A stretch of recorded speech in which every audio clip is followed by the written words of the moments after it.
Olá a todos que nos acompanham, meu nome é Lavínia, sejam muito bem-vindos ao Psicocast, um podcast feito por nós, alunos da Psicologia da Unifenas, com o objetivo de transmitir conhecimento e reflexões para a comunidade de forma mais acessível. Olá, gente, boa noite, eu sou a Luz. Hoje nós vamos falar um pouquinho da origem do sofrimento, né? Então, muito importante para nós. E hoje estamos aqui com o professor Silvio Memento. É um prazer estar com você aqui. E hoje ele vai falar um pouquinho para a gente sobre a origem do sofrimento. Fica à vontade. Olá pessoal, alunas do segundo período do curso de Psicologia aqui da Unifenas, Luz, Lavínia, Giovana. É um prazer estar aqui, aceitei prontamente o convite, mediado aí pelo professor Vitor, porque acho um tema bastante relevante e para quem estuda psicologia, obviamente, pensar no sofrimento, particularmente o sofrimento psíquico, é algo fundamental. Então, Luz e Lavínia, a gente poderia dizer que vamos acompanhar Freud, porque eu sou psicólogo e a minha formação é psicanalítica, então é a psicanálise que orienta a minha prática, tanto na clínica como em sala de aula também. O Freud, em 1930, ele escreve um texto muito importante e bonito que se chama O Mal-Estar na Cultura, no qual ele diz que viver implica lidar com o sofrimento, que a gente não consegue ser feliz o tempo todo. Então a infelicidade existe para todo mundo que está vivo. E por que ela existe? Porque a vida não nos poupa de perrengues, de frustrações, de situações que não vêm ao encontro daquilo que a gente deseja, como aquilo que a gente supõe que vai nos fazer feliz, que vai nos trazer prazer. Então o sofrimento ele sempre resulta desse desencontro entre aquilo que eu espero e aquilo que efetivamente eu encontro na vida. Nesse texto Freud fala que o sofrimento humano ele advém de três fontes principais. A gente sofre com a natureza, veja só o que acabou de acontecer no Paraná, e enfim, a gente pode até prever que vai acontecer uma mega tempestade, mas a gente não controla esses efeitos. O Freud diz que a gente sofre com o corpo, porque o nosso corpo ele está condenado à morte, o nosso corpo adoece, envelhece, ou ele não corresponde ao ideal, aquilo que a gente efetivamente gostaria que ele fosse. A gente sempre quer que o corpo seja mais isso ou menos aquilo, isso também é para todos. Mas ele diz principalmente que a gente sofre nas relações, que a maior parte do sofrimento humano advém das relações humanas de um modo geral, que é algo que a gente constata na clínica, esse desencontro entre mim e a outra pessoa. Pode ser o meu parceiro amoroso, pode ser a minha esposa, podem ser os meus filhos, os meus alunos, a minha amizade, enfim. Entre aquilo que a gente busca e aquilo que a gente encontra, sempre tem um espaço de insatisfação. E às vezes essa insatisfação ela é muito grande. Então desse desencontro resulta o sofrimento humano. Sempre o outro atende às nossas expectativas. E a contrapartida também, Sim. Porque a gente sempre é o outro de alguém. Sim, exato. Muito forte isso, né? Bom, professor, para começarmos, o que é o sofrimento sob a ótica da psicanálise? Então, como eu dizia anteriormente, só realçando, o sofrimento é esse desencontro, ele resulta desse desencontro entre aquilo que eu suponho que me faria feliz, que me traria satisfação, e aquilo que efetivamente eu encontro. Avançando um pouquinho, Jacques Lacan, um psicanalista, psiquiatra importante, que fez um retorno a Freud, ele tem várias frases assim enigmáticas. Numa delas ele diz assim: a relação sexual não existe. E aí é claro que ele não está falando que as pessoas não podem se relacionar sexualmente. Ele usa essa frase num contexto em que ele está afirmando esse desencontro entre as pessoas. A gente não encontra no outro a nossa cara metade, aquilo que nos completa, aquilo que nos fará plenamente felizes. Ou seja, nós não encontramos no outro aquela imagem do bebezinho no seio da mãe, ali, obtendo toda a sua satisfação, tendo todas as suas necessidades satisfeitas. Então, dizer que a relação sexual não existe é isso, é dizer que na relação com o outro sempre fica um resto, um certo desencontro. E dependendo do tamanho, da intensidade desse desencontro, isso pode resultar em sofrimento. Interessante. Vamos lá. A segunda pergunta. Podemos dizer que o sofrimento sempre acompanhou o ser humano ou existem formas típicas da nossa época? A gente já sofre, né, ao longo dos anos, mas eu acredito que, né, vai se adaptando o sofrimento conforme vai passando as gerações. O que você tem a dizer sobre isso? Concordo perfeitamente, Luz, com o que você falou. Desde que nós nos reconhecemos como seres humanos, historicamente falando, pensando aí, né, na história da humanidade, o sofrimento está posto. Porque a gente sempre está lidando com aquilo que eu dizia anteriormente, com frustração, com dificuldades, enfim, com essa não correspondência entre o que a gente quer e aquilo que a gente encontra. Agora, o sofrimento, particularmente o sofrimento psíquico, ele tem muito a ver com a cultura, com o momento no qual a gente vive. Então a gente também sofre psiquicamente dependendo da cultura na qual a gente está mergulhado. Então a cultura produz formas de sofrimento muito específicas. Então o que a gente encontra, por exemplo, hoje na clínica como sofrimento psíquico não é a mesma coisa que o Freud encontrou lá no final do século XIX, porque estamos em outro momento histórico, em outra sociedade. Então o sofrimento psíquico sempre acompanha aquilo que está na cultura, aquilo que está no campo simbólico que nos rodeia. E o senhor poderia nos dar um exemplo do que hoje se encontra no consultório desse sofrimento atual? Posso. Eu acho até que é alguma coisa que vocês vão falar. A gente vive hoje um excesso de conexão em mídias sociais, e ao mesmo tempo parece que as pessoas nunca estiveram tão sozinhas. Sim. É um fenômeno que a gente observa, assim, um temor das pessoas nas relações interpessoais, preferindo, por exemplo, os encontros por aplicativos, mediados pelas mídias, que eu acho que não tem problema algum como primeiro passo, tranquilo, mas às vezes se vale excessivamente dessa estratégia, ela fica inflacionada pelo medo do encontro com o outro, pelo medo de não corresponder à expectativa do outro, ou pelo medo de se frustrar também do outro não corresponder à sua expectativa. Então, isso é um sintoma muito da nossa época, esse receio, esse medo de se oferecer ao encontro com o outro, fazer as tentativas que isso implica, porque há o receio de não corresponder. E a gente tem que lembrar que a gente vive numa sociedade onde a rede social domina e as pessoas só postam em rede social o que é lindo, maravilhoso, a chamada melhor versão de si mesmo. Sim. Enfim, é um mundo performático, esse mundo virtual, e a gente se vê sempre à distância desse mundo. Então a dificuldade, às vezes, ou até muito frequentemente, de chegar até o outro pode resultar disso, dessa inflação de uma imagem que é posta para nós como ideal e que todos deveríamos ter, chegar até ela. Enfim, é um exemplo que me ocorre para falar desse sofrimento que é atual e que tem muito a ver, obviamente, com a cultura na qual a gente vive. Sim, a gente vive a vida real, né? Fica um pouco distante, mas... Isso, sim. E a psicologia, ela está em constante mudança, né? Pode ser que, tipo, a causa do nosso sofrimento de hoje, mais pra frente, não vai ser a mesma coisa. Igual o exemplo que você deu, antigamente não é a mesma coisa que é hoje. Mais pra frente não vai ser a mesma coisa que é hoje também. Então, a psicologia vai mudando constantemente. Por isso que é muito importante estudar, né? Manter uma rotina de estudo constante. Fala muito pertinente, Lavínia. Me lembra, inclusive, uma fala de um psicanalista que eu já citei aqui, o Jacques Lacan, que ele diz que o analista sempre precisa estar à altura da subjetividade da sua época. Acho essa frase também, ela é mais compreensível do que a anterior. Sim. Ou seja, nós profissionais da psicologia, vocês futuros profissionais da psicologia, precisam estar muito ligados no que está acontecendo na sociedade.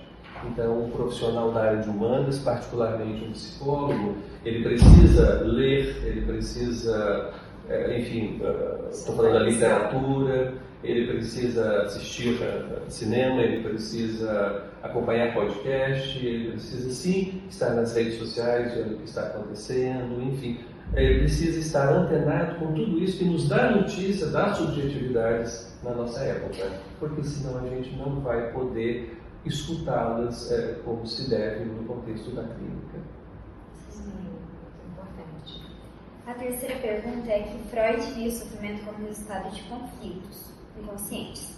Como podemos entender isso de maneira mais acessível? Eu acho que há um sofrimento que advém de conflitos que são conscientes. Suponhamos alguém que tem uma orientação sexual que é incompatível com a sua fisiologia, com o seu organismo, e isso é motivo de sofrimento. Claro que para muitas pessoas isso pode não ser, mas para vários outros isso é um motivo de sofrimento. Isso é consciente, ou seja, eu desejar o corpo de uma pessoa do mesmo sexo. Agora, há sofrimentos que a gente precisa investigar um pouco mais. A pessoa sente que ela não está bem, é uma tristeza profunda, uma ansiedade, um mal-estar persistente, mas quando você pergunta, mas o que está acontecendo com você? Eu não sei. Então, esse é o momento em que a gente inicia um trabalho de investigação para tentar identificar, sim, possíveis determinações inconscientes daquele sofrimento. Aí sim a gente vai tentar alcançar as raízes inconscientes para aquela dor, para aquele sofrimento, que sempre estão, obviamente, atreladas à singularidade de cada um e à história muito pessoal que é a nossa. Enfim, então tem essas duas dimensões desse sofrimento, que eu sei de onde ele advém, e esse outro sofrimento que eu só experimento os seus efeitos, só experimento o mal-estar, mas que eu preciso investigar numa análise para saber o que ele está fazendo ali. Ele está vindo de um lugar do quê? Qual é a origem desse sofrimento? Um pouco mais profundo. A quarta pergunta é: e Lacan, ao falar de desejo e falta, acrescenta uma outra dimensão. O que significa sofrer por desejar? Boa, né? Você trazer esse autor que é tão importante para nós, né, psicanalistas. Tem pós-lacanianos muito interessantes, como pós-lacanianos é um ato falho meu, tá? Mas existem, eu ia falar pós-freudianos, mas existem pós-lacanianos também. Mas essa relação entre o desejo e a falta, o desejo e a insatisfação é muito legal da gente pensar. Por quê? À luz da psicanálise, nós humanos somos insatisfeitos. Então, quando a gente fala que o sofrimento advém da insatisfação, não quer dizer que haveria uma satisfação plena. Mas, quando essa distância é muito grande, isso pode repercutir como um sofrimento. Ao mesmo tempo, a insatisfação ela é benéfica, ela é positiva, na medida em que, exatamente porque alguma coisa falta, que a gente não está totalmente satisfeito, que a gente busca, que a gente está sempre relançando a expectativa de uma outra coisa. A gente chama isso de investimentos libidinais. Então a gente está sempre buscando uma outra coisa, uma outra coisa, uma outra coisa. E esse movimento resulta exatamente do fato de não sermos plenos, de não sermos completos. Então esse movimento é o próprio desejo. Então tem uma falta que é estrutural e que nesse sentido ela é bastante benéfica para todos nós. Gera uma frustração, né? Eu sou uma pessoa péssima com essas frustrações, ficar desejando. E a cada dia a gente vai querendo mais e mais, né? Nunca é suficiente. Um corpo melhor, uma beleza. Mas olha que interessante, você está dizendo duas coisas que têm muito a ver. A gente pode se frustrar quando essa insatisfação ela é grande, mas ao mesmo tempo a gente pode se beneficiar disso, porque isso faz, como eu disse, a gente se movimentar. Sim. A gente não está parado, a gente está sempre relançando as nossas expectativas de satisfação, de realização, e esse é o movimento da vida. Em constante evolução. Sim. A quinta pergunta: a psicanálise afirma que o sofrimento tem uma função. Qual seria essa função? E por que não podemos simplesmente eliminar ela? A psicanálise não é uma psicoterapia voltada para a eliminação do sintoma. Exatamente porque, claro que demandaria muito tempo, mas eu vou falar rapidamente, para não ser prolixo. Veja só, quando a gente sofre, a gente está muito ocupado pela gente. Então, quando a gente investiga o nosso sofrimento, a gente tem também a oportunidade de saber um pouco sobre como é que nós funcionamos na vida. Então, às vezes, a gente, ao sofrer, é que a gente se dá conta da maneira com que nós estamos nos conduzindo na vida. É quando a gente sofre, a gente tem notícias um pouquinho mais de como é que a gente funciona subjetivamente. Então, uma positividade do sofrimento, se ele não for excessivo, é nos colocar, talvez, mais próximos de nós mesmos, numa postura de auto-investigativa, de questionamento, de reflexão sobre, bom, o que eu sou, o que eu quero, o que me traz satisfação, como eu quero me conduzir na vida. Isso pode ser muito significativo numa história. É bem interessante, né, para a gente refletir sobre. Bom, podemos distinguir entre um sofrimento necessário e um sofrimento que se repete sem sentido? Podemos, como a gente está conversando, tem um sofrimento que ele é produtivo, nessa medida em que nos aproxima da nossa subjetividade, e tem aquele que é excessivo, aí ele traz um desgaste psíquico muito grande. Normalmente é um momento em que as pessoas nos procuram no consultório, ou procuram outras modalidades de ajuda, como uma intervenção medicamentosa, ou seja, quando esse sofrimento ele está nesse limite, ou extrapola o limite do suportável. E aí ele começa a nos cobrar muito. A vida fica tensa, a vida fica pesada, a vida fica difícil demais. Então é o momento de pedir ajuda. E eu acho que isso fala bem sobre, hoje em dia, a ansiedade, né? A gente fica muito ansioso por tudo, então a gente sofre, às vezes até sem motivo, né? Por antecedência. Exatamente. Eu faço muito isso, eu sofro muito por antecedência. Mas eu acho que eu posso estar equivocado, mas é o mal do século, né? Sim, a ansiedade, a depressão, a própria Organização Mundial de Saúde colocam esses chamados hoje de transtornos como assim, as doenças do século, né? Particularmente a depressão. Me parece que isso tem muito a ver com essa coisa da gente ter que atingir o ideal o tempo todo. Sim. Essa exigência de performance, de produtividade, de excelência, isso não nos tem ajudado. Isso tem nos colocado uma sobrecarga que tem inviabilizado para muitas pessoas possibilidade de satisfação. Uma sociedade doente.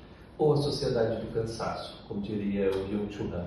Sim. Realmente. A sétima pergunta é aqui na clínica. Como que o psicanalista escuta o sofrimento do paciente? E o que diferencia essa escuta de um conselheiro, de um amigo? Ótima pergunta, Lavínia. Primeiro que a gente escuta com muito respeito, com muita consideração. Porque alguém chegar até nós para falar do seu sofrimento, nos fazer depositário dessa confiança de falar sobre si, implica uma grande responsabilidade do nosso lado. Então a gente acolhe isso com muito respeito, com muita consideração, com muito senso ético. Qual que é a segunda parte da pergunta? O que diferencia a escuta profissional de uma escuta de um amigo, de um conselheiro? Beleza. Qual que é a diferença? É claro que o amigo pode ajudar muito. Tem muitos perrengues na vida que a gente compartilha com pessoas próximas, com quem a gente tem uma relação de confiança.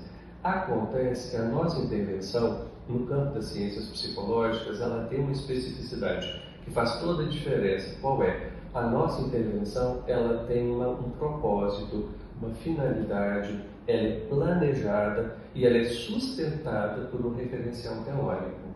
Então, isso faz toda a diferença. Nós não estamos ali na clínica, por exemplo, com a pessoa que a gente é, com a nossa história, dizendo para alguém o que ela poderia fazer da vida dela. Não é uma conversa entre amigos. Por mais que a gente seja acolhedor, receptivo, como eu disse, precisamos sê-lo, a gente tem que lembrar sempre que nós estamos num lugar de uma função. E que quem nos procura espera, inclusive, que a nossa intervenção ela seja tecnicamente, teoricamente e eticamente orientada. Na pandemia também teve o aumento, né, da procura dos psicólogos, já que tinha a opção de fazer terapia online. Houve a quebra dos estigmas, né, já que era muito procurado por conta do sofrimento, que na pandemia acho que todo mundo ficou um pouco mais doente. Isso. Claro, essa coisa da valorização da saúde mental ficou muito evidenciada a partir da pandemia. É claro, a possibilidade do atendimento online ampliou o acesso das pessoas ao atendimento psicológico, ampliou também as possibilidades de trabalho, né, para os psicólogos. Sim. Mas a gente precisa ficar atento e cuidadoso, porque como profissionais da psicologia, e a gente deve estar nas redes sociais, eu acredito que sim, a gente precisa tomar muito cuidado em relação a como que nós nos apresentamos ali.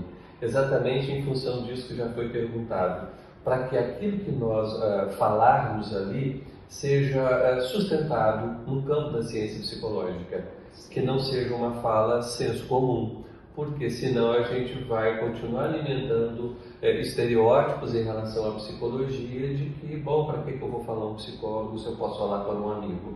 Não, é muito diferente ser escutado por um profissional que está ali teórica, técnica e eticamente sustentado. Muito importante, né? Frisar isso, a responsabilidade do psicólogo. Sim. É possível curar o sofrimento? Ou a psicanálise propõe uma outra forma de lidar com ele? Existe uma cura para o nosso sofrimento? Vocês estão fazendo perguntas muito interessantes. Luz, não tem cura para o sofrimento, porque a gente não cura o fato da gente ser humano. E o humano, como eu dizia, é isso, o humano também sofre. O Freud, no mesmo texto que eu falei, O Mal-Estar na Cultura, ele diz que, inclusive, a gente só sabe o que é felicidade porque a gente experimenta a infelicidade. Isso é muito, muito interessante. E o que a gente faz com o sofrimento, já que não é possível acabar com ele? Eu também vou buscar Freud, só num texto ainda anterior, de 1895, que são os estudos sobre a histeria, particularmente no último pedaço, no último capítulo do livro, que se chama A Psicoterapia da Histeria, em que uma mulher diz para o Freud assim, uma paciente: olha, eu tenho uma vida muito difícil, você não vai resolver todos os meus problemas. E aí ela diz por quê, enfim. E aí o Freud diz assim: realmente você tem razão, eu não vou resolver toda a sua vida, eu não vou resolver todos os seus problemas, mas a análise pode te ajudar a transformar a sua miséria neurótica em infelicidade comum. Infelicidade comum não é você ser infeliz. Infelicidade comum é você poder experimentar, inclusive, felicidade, satisfação, mas sem o peso, sem o desgaste do, como ele diz, de uma vida extremamente neurótica. Igual a gente já tinha falado antes, foi até o seu exemplo, que no mundo real, com as redes sociais, a cobrança de felicidade, a autocomparação, como o senhor percebe o modo contemporâneo do sofrimento, de sofrer? Acho que a gente poderia colocar no plural os modos contemporâneos de sofrer. Eu falei sobre a questão da imagem, isso é muito evidenciado nas redes sociais. Existe também, eu comentava, esse imperativo de que a gente tem que ser feliz a qualquer custo. Então, se eu não sou feliz, eu sou um idiota, porque todo mundo deve ser feliz e deve ser feliz o tempo todo. Isso traz assim, um resto de mal-estar para quem não consegue se encaixar nesse perfil. Acho que as patologias que envolvem o corpo estão muito em evidência também por conta dessa cultura da imagem, que só nos mostra o que é bonito, o que é o ideal. A gente também tem lidado com tem visto na clínica a lida muito problemática com substâncias, por exemplo, as toxicomanias, o abuso de medicamentos, de bebidas alcoólicas, também uma lida assim, muito complicada com a sexualidade, às vezes de uma maneira que coloca as pessoas em situação de risco, enfim. Então essas são algumas patologias, a palavra talvez não seja melhor, mas essas são situações muito corriqueiras na clínica. Além, de fato, como a gente falava no início, desses desencontros amorosos, dos desencontros profissionais, dos desencontros na relação com o ensino, com a aprendizagem. Isso tudo dá notícias de como se sofre atualmente. o luto entra nessa questão, porque o luto não vem de agora, né? O luto tem sido assim, um assunto desde sempre, um sofrimento. Acho que é uma maneira de sofrimento que não muda com o passar do tempo.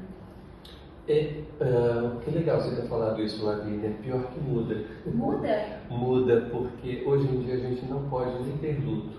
E é paradoxal, porque os manuais de classificação hoje, por exemplo, eles dizem que se você perde alguém por morte e na sequência você experimenta um sofrimento, isso já deve ser medicado, por exemplo. Então, os próprios manuais que a gente conhece, precisa conhecê-los, já transformam o sofrimento inerente a uma situação da vida, que é uma perda, por exemplo, perda por morte, em algo patológico. Ao mesmo tempo, a gente está sempre fazendo luto de alguma coisa, porque o luto a gente faz sempre que a gente está lidando com perdas, e o tempo todo a gente está perdendo algo. O adolescente está perdendo a infância, inicia a vida adulta, você está perdendo a adolescência, você envelhece, você está perdendo o seu corpo jovem e onde está tudo no lugar. A gente perde porque as pessoas saem das nossas vidas, a gente perde porque o trabalho não corresponde àquilo que a gente gostaria. Enfim, então são todas situações que nos colocam diante da perda. Em psicanálise a gente chama isso também de castração e que nos remetem a um luto. Mas é um luto necessário, importante que a gente passe por eles. Claro que o luto pode se tornar patológico quando ele começa a inviabilizar a nossa vida. Aí sim cabe intervenções, inclusive no campo medicamentoso. Mas é preciso não patologizar sempre o luto, porque ele também ele pode ser necessário e, como eu disse, faz parte da vida. E hoje eu sinto que a gente perde tudo muito rápido, né? Não sei se é uma relação com assim, da nossa geração, mas tudo se perde muito rápido. A infância é muito rápida, a adolescência é muito rápido. Hoje você tem, amanhã você já não tem, né? Tudo muito acelerado, então parece que as perdas são maiores, né? Sim, Lúcio. E aí eu acho legal o que você está trazendo, faz a gente pensar sobre a nossa prática no campo da ciência psicológica. Será que as nossas práticas elas têm que atender a essa urgência, a essa pressa da vida cotidiana? Ou será que é o contrário?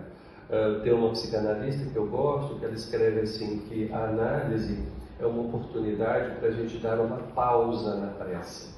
E às vezes a própria psicanálise ela é criticada porque em tese ela seria demorada, em prol de outras formas de intervenção que seriam mais rápidas, enfim, portanto mais efetivas e em consonância com a nossa época. Ora, mas será que essa pressa na qual a gente vive, ela tem feito bem? Você acabou de falar da ansiedade.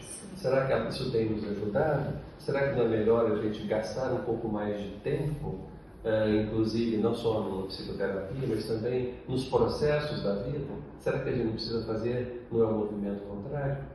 Sim, isso gera cansaço, né? Essa rapidez. O cansaço, o burnout, que é uma situação bastante recorrente hoje também. É um outro tema que daria um podcast inteiro sobre desacelerar, né? O sofrimento vicia, no seu ponto de vista, aquele sofrimento, aquela pessoa tem aquela necessidade de sofrer recorrentemente. Lúcia, você fica cutucando o psicanalista, pergunta, super pertinente. Olha, Freud falava do ganho secundário da doença.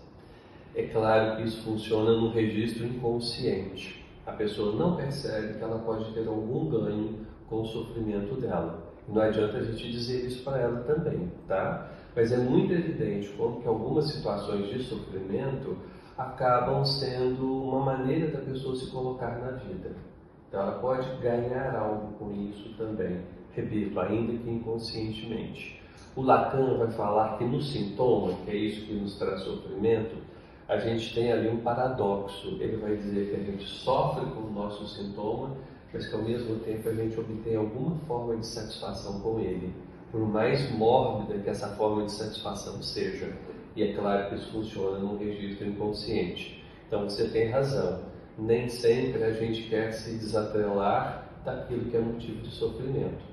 porque esse sofrimento pode nos dar um lugar na vida, um lugar no mundo. Às vezes a pessoa não sabe o que ela faria na vida ou da vida sem aquele sofrimento, porque é a partir dele que ela se apresenta para o mundo. Acho que naquele lugar de vítima eterno, né? Sim. Sim, sim.